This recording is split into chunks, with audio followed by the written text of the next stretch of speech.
Hey everybody! Today I want to talk to you about the concept of the echo chamber.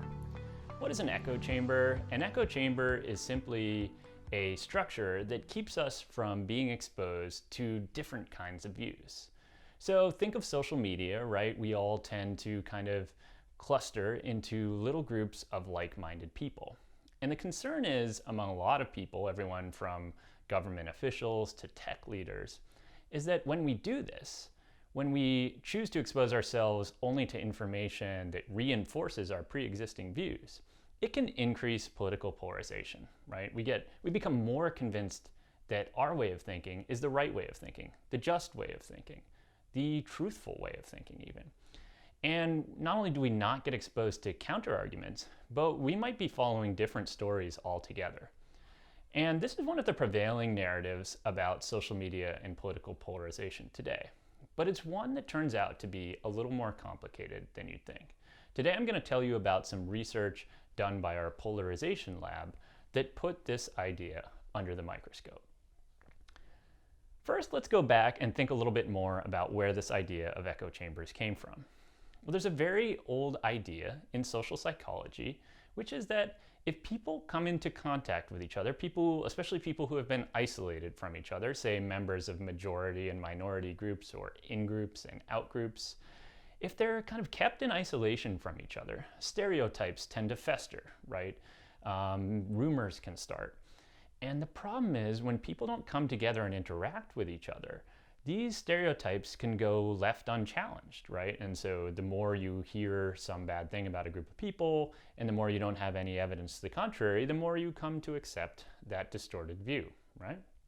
And so when we put people into contact with each other, according to decades of research started by the Harvard social psychologist Gordon Allport, what we tend to see is people have experiences that contradict those types of stereotypes that might emerge in the absence of interaction, right?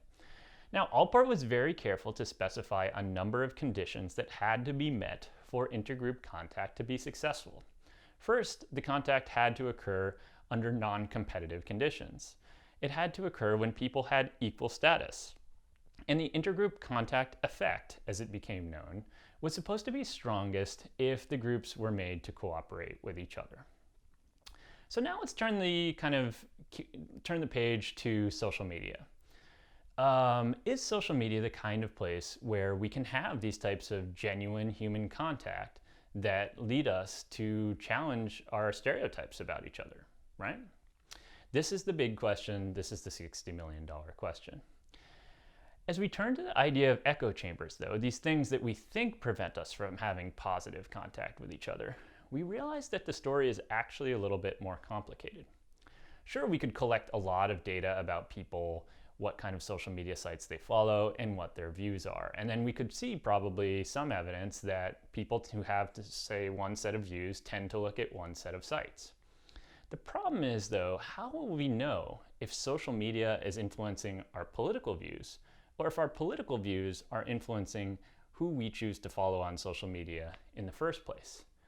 And if the causal arrow, the arrow between cause and effect, can move both directions, we can't really know which one is leading the show, right? So in our polarization lab, we decided to design an experiment on Twitter.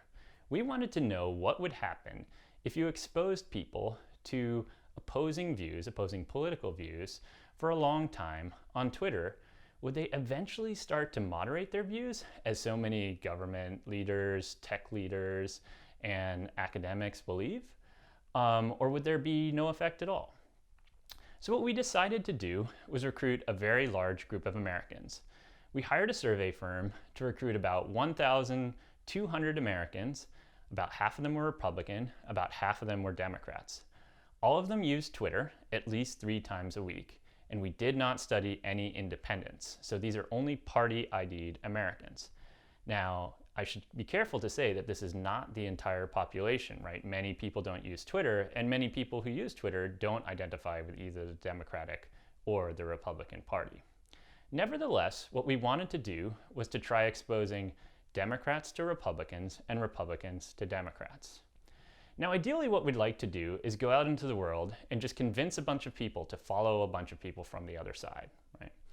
But if you think about what that would actually be like in person, it would be kind of hard, right? Most people don't like politics to begin with, and they really don't like politics that they don't agree with.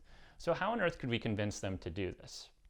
Even if we could convince some people to do it, how could we know that the people who we convinced to do it were not predisposed to, say, changing their minds? If they were already willing to listen to the other side, they might be more likely to change their mind in the first place. And so what we decided to do was, rather than, say, take people into a lab and show them videos for a brief point of time, or recruit only people who we thought would change their minds, we decided to use bots. Now, bots have kind of a bad rep, and deservedly so. Many foreign misinformation campaigns employ bots or automated Twitter accounts to kind of sow discord or spread misinformation. That's been pretty well documented. But on the other hand, bots present a really interesting opportunity to do social science research as well. We realized, for example, that we could build a bot that would retweet messages from prominent Republicans and prominent Democrats and prominent left-leaning media organizations and right-leaning media organizations, and pay people to follow it. So those 1,200 people that we paid to participate in our survey, we asked half of them to follow bots. The Republican half followed a Democrat bot.